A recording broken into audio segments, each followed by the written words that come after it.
What is going on, my broskiis? My name is Toadski, back again, here to bring you guys yet another One Piece Treasure Cruise video. I believe this is actually my first video of 2018, so I've got to say to you guys a big shout out to all you broskiis out there for the massive amount of support throughout 2017, and hopefully we have a very good 2018. So happy new year to everyone out there watching this video right now. So anyways, this video is kind of an interesting video to start off with the year. Now I've actually been, over the last couple of weeks, been working on sort of like a mini tier list sort of thing. I know that there are so many other tier lists out there, and a lot of people have very differing opinions. I've been conversing with a few different discords on my specific tier list, trying to get as many opinions as possible and trying to concoct sort of like an opinion that's got multiple different opinions combined into one. And this specific tier list that you guys are about to see in this video is just kind of something that I've created, as I said, with some opinions of some other people, and I think it's the best way. In my opinion, I really like this way of tier listing legends, because obviously there are over 40 legends in One Piece Treasure Cruise right now, so there are lots of different characters in the game, lots of different things that you have to take into account, you know, their color, their classes, what teams they go in, are they better as a sub or are they better as a captain? There's so many different categories to really categorize these legends, but the way that I've done it is I've done different tiers. So there's like the top tier of characters, so this pool of characters are the best in the game, and these are the ones that you really want to get. Then there's like a tier that's below that, which are like really good characters, but they're just not quite as good as that top tier.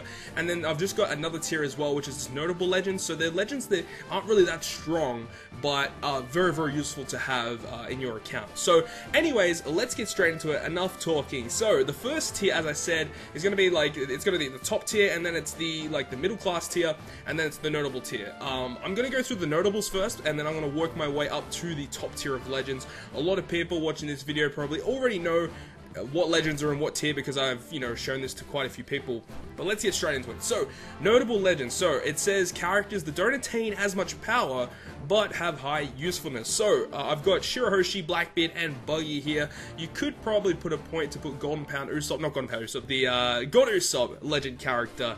But the thing about that is that a lot of teams don't need delaying as much anymore, or a lot of teams already have a delayer on their team, so they don't need to run Usopp.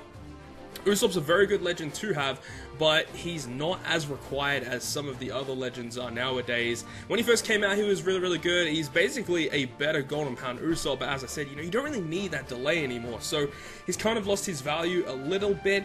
His 6+ version is still pretty unique, because I believe he's the only character that can delay an enemy through a debuff protector, so that is still really nice to have, of course, but these characters are definitely much more important to have over Usopp. So we've got, I've got like a little description for each tier.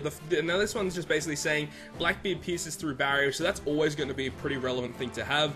Shirahoshi is probably one of the coolest legends to have. Her special is probably the best in the game. Basically a full heal for most teams and all matching orbs. Amazing special ability. And Buggy, of course, everyone knows what Buggy does. Guaranteed dupe dropping of treasure is very good to have, especially when they're going to be bringing out more dungeons where Buggy is accessible to use, meaning that you can get lots of extra treasure, whether it be cotton candy, universal skill books, socket tomes. Like, it's just a really unique legend and a really nice one to have. Getting those dupe drops can just, you know, overall improve your account. So as I said, you know, these aren't very powerful legends to have. Shirahoshi is pretty powerful, honestly. Blackbeard can be powerful, Buggy obviously not, but they're just kind of useful to have. So now that we've gone ahead and broken down this specific tier, let's move on to the next tier. Alright, so the next tier is going to be tier 1. So tier 1 is the tier right below tier 0. So the description of tier 1, I have put it as exceptional characters, best of best. But tier 0 does it just a little bit easier than what tier 1 does, which is completely true. So let's go through all the characters first, and then I'll describe basically why they're here. So we've got Neko Mamashi, we've got the Quick Striker Law, we have V2 Lucci, we have Hody 6+, we have V2 Fujitora, we have 6+ Mihawk, we have version 2 Rayleigh, and then also version 2 Law 6+. So the description here states, Striker, Powerhouse, and Slashers are the best teams right now in the meta. Obviously, you have Driven in there as well, but we'll go through that a little bit later. So yeah, Striker, Powerhouse, and Slasher are, the best teams in the game right now. So those guys, those best leads are basically demonstrated here. Neko and Law are very, very good leads, and Law himself is an exceptional striker. Sub-unit, giving you a 2.25 orb boost, and providing 300,000 fixed damage to a single enemy is extremely powerful, and really, really underrated. A lot of people forget that he does that. That's a very, very good ability. So those two in particular are, if you're going to build like a really high-tier striker team, you pretty much need those two characters in order to do so. Moving on though to Powerhouse, we have V2 Lucci, which is arguably the best Powerhouse lead in the game. Very, very good captain ability, and a very, very good special ability that basically does 4 different things. Defense reduction, it does AoE damage, it heals 20% of your max HP, and then he gives all of his crew matching orbs, which is very, very good. Can be used as a sub for a Hody team as well. If you guys are unfamiliar with 6+ Hody and how good he is, this is honestly one of the coolest 6+s in the game. So they've made it so his captain ability is a constant 3.25, so they've upped it from 3 times to 3.25. They made it so that as a captain, he reduces cooldown by 1 more turn, so he reduces cooldown by 2 at the start of the fight for his captain ability.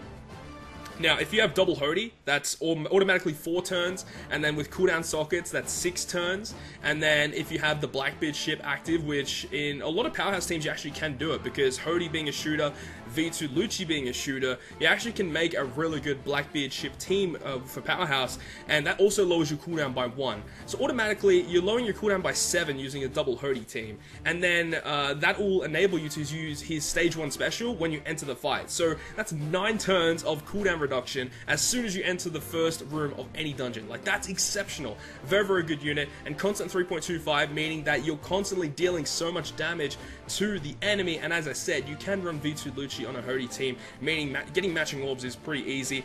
But then on top of that, the Zunisha ship is what makes it really, really good as well, providing at least 2 matching orbs, giving you recovery, and tandem orbs as matching makes perfects easier to hit.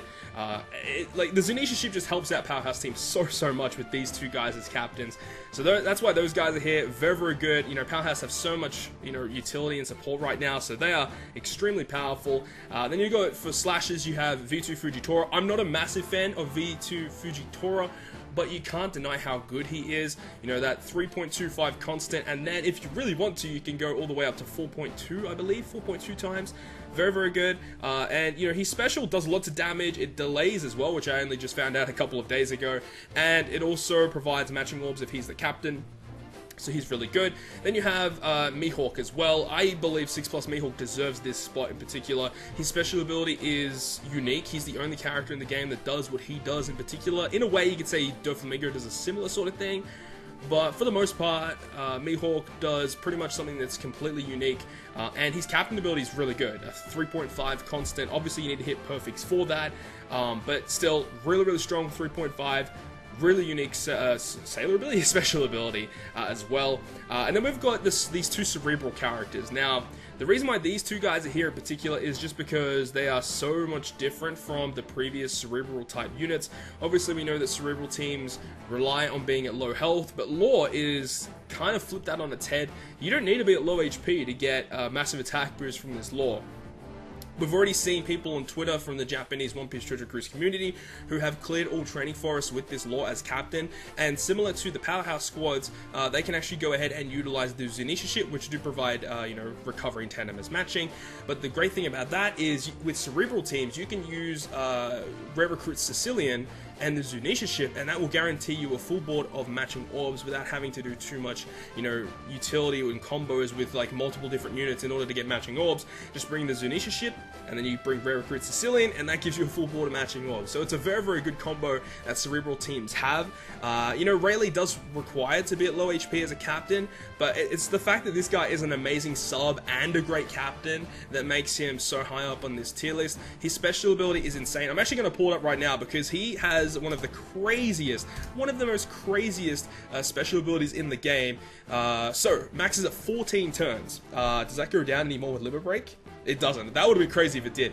It does 200,000 fixed damage to one enemy that ignores damage negating abilities and barriers, locks the chain multiplier at 3 times for 1 turn, and a 1.75 orb boost for 1 turn. Then, if you are below that threshold of 30%, he gives you a 95% damage reduction and does a Kuma orb manipulation, recovery, tandem, empty block, all get changed into matching. It doesn't make G-orbs matching, but still, G-orbs aren't that common, but that's a great special ability, and that's the main reason why he's here. He's a cerebral and a free spirit unit, so he's a great sub for either of those two teams, or a Dex team if you really wanted to as well, or a Rainbow team. You know, this guy is an amazing sub, honestly one of the coolest specials in the game, and as a captain as well, he's a Rainbow captain, so you don't have to use this guy as a cerebral lead, but you know, he is a Rainbow unit. You can run any kind of teams that you really want.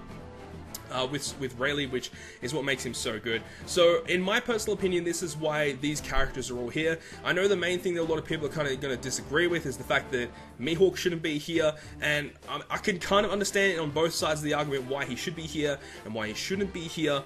And a lot of people are going to say, what about 6 plus Zoro? Now, the thing about Zoro is that Adventure Mode Mihawk, in my opinion, is just better in every way, shape, and form. But remember, this is a legend tier list. This is got nothing to do with free-to-play characters or raid bosses or anything. This is about how good these legends are in their respective teams, and you know, Inthawk is a very good unit for that. You know, Zoro and Adventure Mode Mihawk in particular are very similar units. They provide a very similar type of special, and it's just the fact that Adventure Mode Mihawk is a little bit better than what he does than what Zoro is, in my opinion. That's just the way I think anyway. I do think that Adventure Mode Mihawk is kind of better than Zoro, which is why Zoro isn't on this. If Zoro was going to be on this, he'd be on the tier just below this one, but you know, everything below tier 2 or below this tier, tier 1, you know, it really doesn't matter at that point. I just want to provide you guys my opinions on who are the top characters in the game and who you really should be going for. So now that we've gone ahead and overviewed this specific tier, we've got one more tier to go over, which is the tier 0 tier.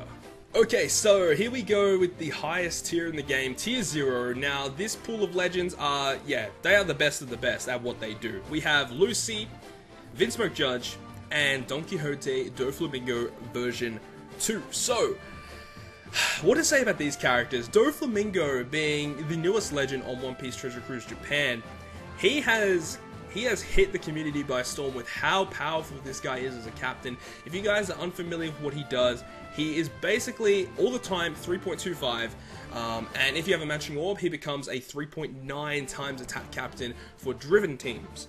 He does provide a small health boost as well, and he has a really cool ability that makes Dex and Quick Orbs beneficial to all your driven characters.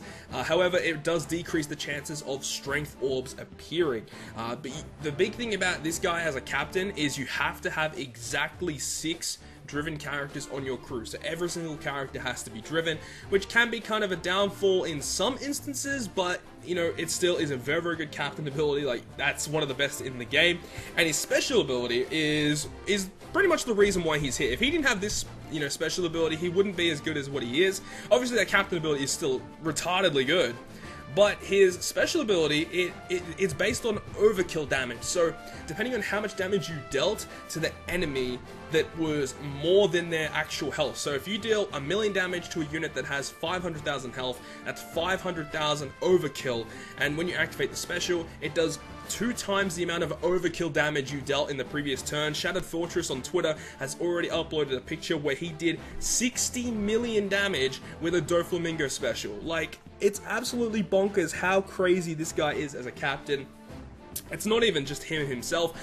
With the introduction of Treasure Mode Cavendish and his new batch with Sugar, Treble, and Pika, and the fact that the new limited rare recruit Kobe is going to be releasing, Driven is getting a lot of powerful support, and the fact that you can actually partner this Doflamingo up with Judge as a friend captain, or vice versa, Judge captain with a friend Dofi, and that does so much damage. And the fact that Judge is a 2 times orb booster is kind of crazy. So, you know, Treble providing a 2 times type boost, you have Judge for a 2 times orb boost. You can go ahead and decimate one of your stages and activate Doflamingo special on the next stage after doing stupid amounts of damage and just wiping it clean with a Doflamingo special. So, Driven are definitely probably equal second best class in the game right now. If you had to rank the classes, you'd have Striker up the top still, and then you'd have Driven and Powerhouse are about equal, and then you have Slashers just under that. And then the last 4, you know, it can really, it's just a toss up really. Some teams are better than others, but those top 4 are pretty much solidified. Striker, Driven, Powerhouse, and then Slasher. So those 4 classes are exceptional. And then you got Judge, of course. Judge, as I just mentioned, can partner really well with Doflamingo. But Judge by himself, you know, double Judge teams work really well with the Germa squads. Or you could just go ahead and bring all of the new Driven support that has just come out as well. That works really, really well. Because when you limit break these new Driven batch with the Doflamingo batch, they all get like these special Sailor abilities that make certain orbs beneficial to your team. So, you know, with Doflamingo, you're always going to be getting matching orbs. You know, I think you got Pika, and Pika makes int orbs beneficial. You have Sugar and Treble, which make Recovering 10 beneficial. Treasure Mode Cavendish makes Psy beneficial. New limited rare recruit Kobe apparently has a Sailor ability when you limit break him, makes Psy orbs beneficial. So there's so many like different combinations you can go ahead and do with Driven that make them so powerful. But remember, the Judge does have access to his Germa squad, which is like the full Powerhouse squad, and then you can use the Zunisha ship with that as well, which will increase your chances even more of getting matching orbs. So Judge is still a very, very exceptional character. Orb Sealing does affect him a little bit because you're only getting a 2.25 attack boost at that point. With Doflamingo, if he's Orb Sealed, he still gets a 3.25 attack boost. Lucy obviously does not even matter if you're Orb Sealed or not, you know, still 3.7 constant. Very, very good. But let's talk about Lucy now. So obviously Judge and Doflamingo, they 100% deserve to be here. And as I mentioned before, Striker being the best class in the game, we have Lucy, who is a fighter striker character, so he is the best striker lead in the game. Strikers are the best class in the game, but you don't even need to run the full striker team in order to make Lucy as powerful as what he is. You know, constant 3.7, as long as you don't have any Psy or Ints, which, by the way, is not even a drawback. Like, for people saying, oh, you can't run yellow or purple units on a Lucy team, that's not even much of a drawback considering all of the benefits that you gain from it. And Strength, Dex, and Quick have lots of utility characters. They've got lots of paralysis removers, they've got bind and despair removers, they have so much utility. Obviously poison removal is a little bit of a problem for them, but not too many dungeons really rely on that anyway, and if you really have to use a poison remover, you can bring Stronghold Chopper, and having one unit on your crew that's not really that great doesn't really hinder Lucy that much. Lucy's special ability as well, very, very good, providing 1.75 type boost, and then a 2x type boost in the following turn that can go through enemy preemptives, very good for Colosseums. Like, literally, this guy is the Colosseum killer. He will destroy nearly every Colosseum in the game, if not all of them. Clear, like all these guys that are pretty much in the top tiers here, all the ones that I've listed here, I think can pretty much clear everything in the game. Pretty much anyway, but it's just a matter of how easily they do it or how much support that these guys actually have. So this has kind of just been my breakdown of my personal opinions of the best characters in One Piece Treasure Cruise. I'd love to hear your thoughts and opinions down below in the comment section, and hopefully every month or two I'll be able to just, you know, reiterate this tier list and perhaps provide constant updates for you guys on my personal opinions of the best characters in One Piece Treasure Cruise. So hopefully you guys have enjoyed this video. And if you guys have enjoyed it, make sure to smack the like button down below, and if you want to stay up to date with all of the content I post on my channel, including more One Piece Treasure Cruise content, make sure to hit the subscribe button down below. But other than that, guys, I will see you guys within the next video.